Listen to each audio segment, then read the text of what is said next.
to North London, Imam Ajmal Masroor is there. Very good morning to you.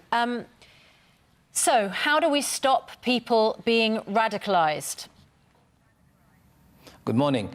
How do we stop people from being radicalised is a key question that we are grappling with ourselves. Of course, as Londoners, our heartfelt grief, pain, sorrow, prayers for the families who have lost their loved ones and those who have been injured. And of course, commendation for the officers who did actually so swiftly attend to the scene. How do we stop people? I haven't got a clue, to be honest with you, except that we're all asking that question. We would like to work together. I've got some ideas. I need to start by referencing what you said earlier on about community policing. I think it's very important. We need to increase the numbers, not cut them. And most importantly, we need to create partnership between people. We need to all feel empowered. We need to feel inclusive. And in our inclusive narrative, we need to drown the voices of extremism. And we also need to create authentic, moderate alliance of people of all backgrounds, not just Muslims, but Muslims and people of faith and no faith, to say we're together and we are all together against such evil from all parts of the world. OK, look, I think that the problem with all this is that all these words sound great. You know, Theresa May sounded great yesterday. Every time we have one of these attacks, everyone talks great words. What we need is action. It seems to me there is a very precise issue in the Muslim communities around this country, which is that there is a level of extremist ideology being espoused, the Wahhabist version of Islam, interpretation of Islam. We have Saudi and Qatar-sponsored mosques, which have a lot of doctrine going on, which is very extremist and is being funded from outside this country by people who have a very, in most people's eyes, a very warped and extreme view of what Islam is. Isn't that a major part of the problem here? Pierce, with due respect to you, I don't know where you have found, and do you have any evidence to suggest? And if you know of a mosque like this, please let me know. I'll be the first one to go and not only protest, but demand its closure.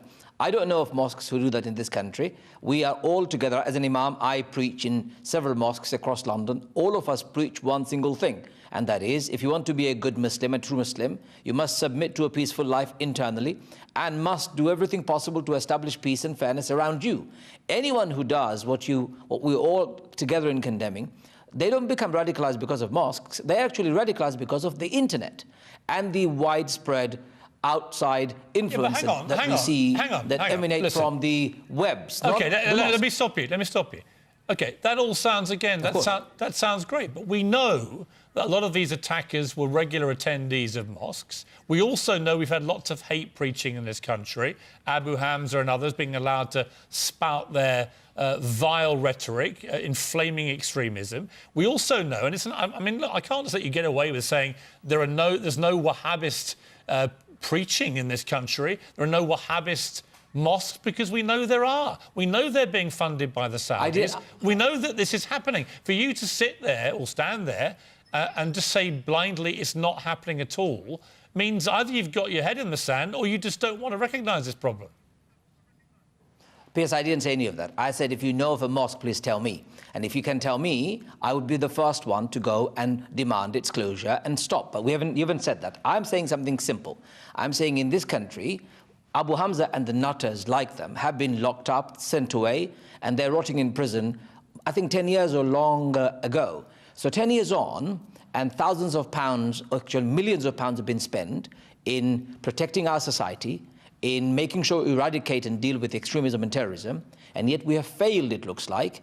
So don't apportion the blame on the Muslims or the mosques, when mosques and the Muslim communities have played a huge and significant role in keeping our community safe. Those people who come to those mosques, we get, for example, in my mosque, where we are right now, we get thousands of worshippers. We don't vet every single person, just like we don't vet anyone going to a church or a Sikh Gurdwara or a synagogue, for that matter. People come by their own volition.